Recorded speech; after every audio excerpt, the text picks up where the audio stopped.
If you've ever sat down at the kitchen table, looked at what's on your plate, and wondered whether the small choices you make every day are quietly shaping the health of your heart, then this conversation belongs to you. I'm Dr. Thomas Reynolds, and I've spent more than 3 decades caring for older adults, sitting across from them in my office, listening to the same worries you carry right now. The worry about independence, the worry about staying out of the hospital, the worry that one bad morning, one strange pressure in the chest, one dizzy spell on the stairs, might be the start of something you can't reverse. Today, I want to talk to you about something most people never think twice about, but something that, in my clinical experience, has been linked again and again to the kind of heart trouble that pulls older adults off their feet. We are going to walk through 7 specific foods that many of my patients over 65 were still eating every single day, often without realizing it, often believing they were harmless, often even believing they were healthy. Some of these are going to surprise you, a few of them are going to feel uncomfortably familiar, and the last one, the 7th, is the one I almost never bring up in casual conversation because it hides in plain sight, even in the meals people think of as the safest on the table. Before we get into it, take a moment and drop a comment below with how old you are and where you're watching from. I read those comments and they remind me why I keep making these videos. Now, here's what you're going to learn today. We're going to start with the single most common breakfast mistake I see in clinics, work our way through the hidden culprits in lunch, dinner, and snacks, and end with the one food many older adults have been told is fine, but that may quietly be working against their heart every week. By the end, you'll have a clear, practical list of simple swaps you can make starting tomorrow morning, and you'll understand exactly why each one matters, in language that makes sense. Let's begin. The first food on this list is deli meat, the kind of sliced turkey, ham, roast beef, chicken, and bologna that lives in those neat plastic packages at every grocery store. And I want to be very careful here, because I know many of you eat it almost every day. It's convenient, it feels light, it feels like a smart choice compared to a burger. But here's what most people misunderstand about deli meat. The danger is not really the meat itself. The danger is the combination of 2 things they have to work hard to dodge: very high sodium level and preservatives called nitrates and nitrites. When sodium is high, your body holds onto water to keep the salt diluted in your bloodstream. That extra water raises the pressure inside your arteries, the same way more air in a garden hose raises the pressure inside the hose itself. Your heart then has to push harder against that pressure, day after day, meal after meal. Nitrates and nitrites, especially in processed meats, have been studied for their link to the kind of stress that ages the lining of blood vessels. Now, here's why this matters so much more after 65. As we get older, our kidneys become a little less efficient at clearing sodium. Our arteries become stiffer. Our hearts become a little less forgiving of long, steady pressure. So a meal that a 40-year-old can eat without a ripple creates real waves in a 70-year-old. In real life, this can show up as swollen ankles at the end of the day, as blood pressure numbers that slowly creep up, as that tight feeling in the chest when you climb the stairs. The fix is not to give up the convenience of an easy sandwich. The fix is to choose fresh, roasted chicken or turkey that you cook yourself, or low-sodium varieties you read the label on carefully, or simply build your sandwich around egg, hummus, or a bean spread you've made at home. Small habit, real difference. The second food is canned soup, and I understand why this one surprises people. Soup feels warm, comforting, gentle, almost medicinal. Grandmothers have been giving soup for a cold for 100 years. But here's what most people miss about canned soup. A single bowl can quietly deliver more than half of the sodium your heart should ideally see in an entire day, especially the cream-based varieties, the brothy winter classics, the chunky vegetable blends. The reason is simple. Sodium is cheap. It extends shelf life, and it amplifies flavor in a way the food industry relies on. Picture your arteries as a quiet river.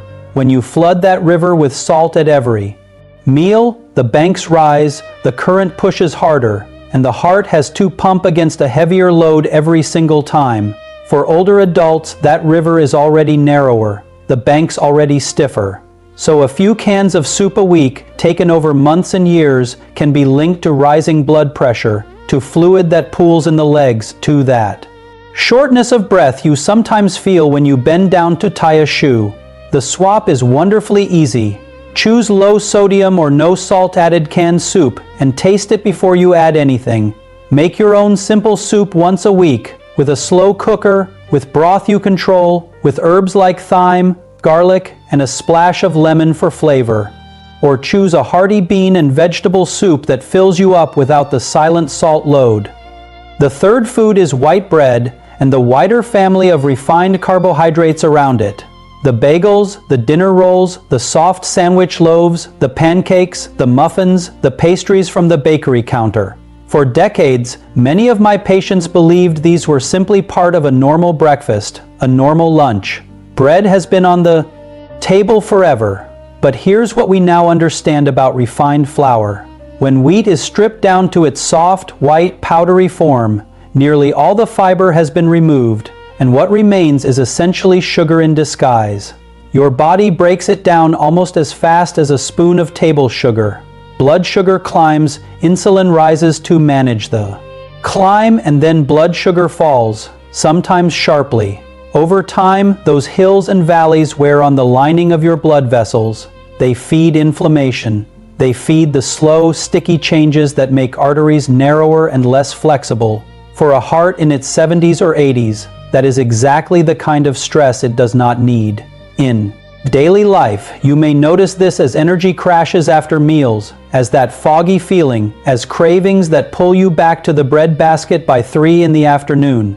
The good news is that a single swap changes the game. Choose whole grain bread with at least 3 grams of fiber per slice. Choose oats in the morning. Choose brown rice, barley, or quinoa at dinner. You don't need to give up bread completely. You simply need bread that still remembers it came from a grain. The fourth food is bacon and sausage. The crispy breakfast strips, the link of sausage on the plate, the breakfast sandwich you grab on the way out. I want you to imagine a long stretch of road, smooth and steady, and now picture small, sharp nails scattered along it. That's what bacon and sausage do, day after day, to the lining inside. Your arteries. They combine saturated fat with sodium, with smoke-derived compounds from the curing process, with the kind of fat that has been studied for its link to the slow buildup inside blood vessel walls. After 65, the body's ability to clear that fat from the bloodstream is a little slower. The liver handles saturated fat less efficiently. The vessel walls are a little more porous, a little more vulnerable. So the bacon breakfast that felt neutral in your 50s can, over years, contribute to the narrowing that makes the heart work harder with every beat. Now, I am not asking you to swear off bacon forever on a single Sunday morning. I am asking you to take it off the daily rotation. Choose eggs with vegetables most mornings. Choose turkey bacon on the days you want something savory, and read the label for sodium. Choose smoked salmon in modest amounts. Treat bacon as an occasional guest, not a resident. The fifth food is margarine and the older generation of butter substitutes built on partially hydrogenated oils. Now, this is one of the most misunderstood foods in the entire senior health conversation, because many of you were told decades ago that switching from butter to margarine would protect your heart, and I understand the trust that took. But here is the truth that has emerged in clearer and clearer detail over the years. Partially hydrogenated oils contain artificial trans fats, and those fats have been strongly linked to the kind of damage that drives heart disease. They raise the kind of cholesterol that clings to vessel walls, and they lower the kind of cholesterol that helps clear it away.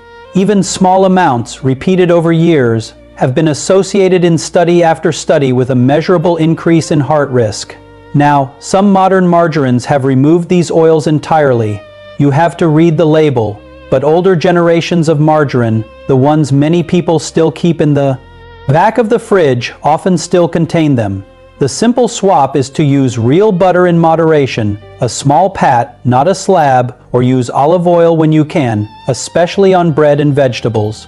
Olive oil carries with it a long history of association with healthy aging in the Mediterranean tradition, and for cooking, avocado oil is one of the gentlest options for an aging heart. The sixth food is sugary beverages, and I include here not only soda but sweetened iced tea, fruit drinks that are not real juice, energy drinks, and the flavored waters that quietly carry a surprising amount of added sugar. Picture your bloodstream as a long, winding hallway. Every spoonful of sugar sends a small flood through that hallway. Your pancreas scrambles to release insulin to clean it up. The vessel walls get splashed again and again with elevated blood sugar, which has been linked in research trends to the kind of inflammation that stiffens arteries over time. For an older heart, that is a daily tax it should not have to pay. In real life, this often shows up as the afternoon slump, as waking up tired, as the slow weight gain around the middle that quietly loads more work onto the heart with every passing year. The fix is not complicated. Choose water, choose sparkling water with a slice of lemon or lime, choose unsweetened tea with a sprig of mint, choose a small amount of real fruit juice, the kind without added sugar, diluted with water if you like. If you have been drinking several sweetened drinks a day, do not quit cold turkey. Tapering works better for the long run. And now we come to the seventh food, the one I save for last because it hides in plain sight. It is the commercial pastry, the one that seems innocent, the blueberry muffin from the coffee shop, the glazed donut on Sunday morning, the croissant at brunch, the packaged Danish, the toaster strudel, the soft cookie from the bakery counter.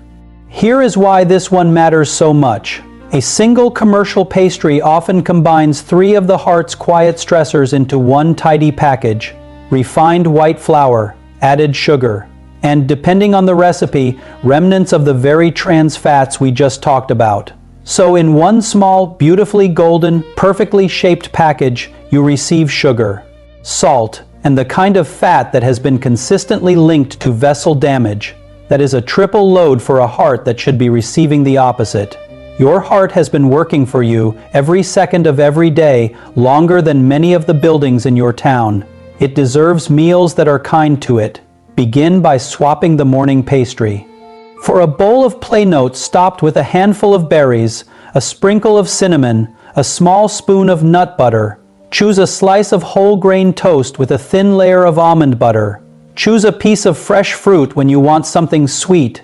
Taste buds adjust. They adapt within 2 or 3 weeks. Your cravings settle and the old pastry loses its pull on you. Now, let me summarize what we walked through today, because I want to leave you with hope, not fear. We talked about deli meat and its hidden sodium and preservatives. We talked about canned soup and the river of salt it can quietly pour into your day.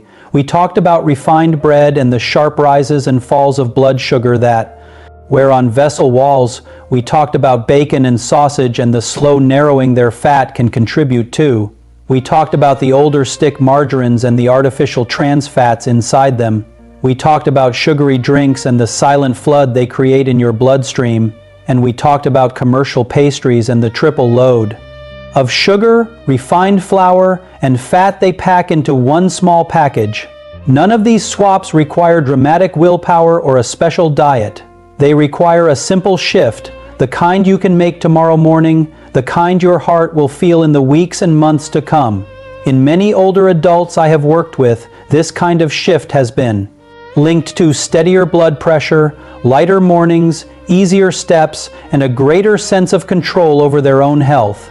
Small, consistent actions still matter. They matter enormously.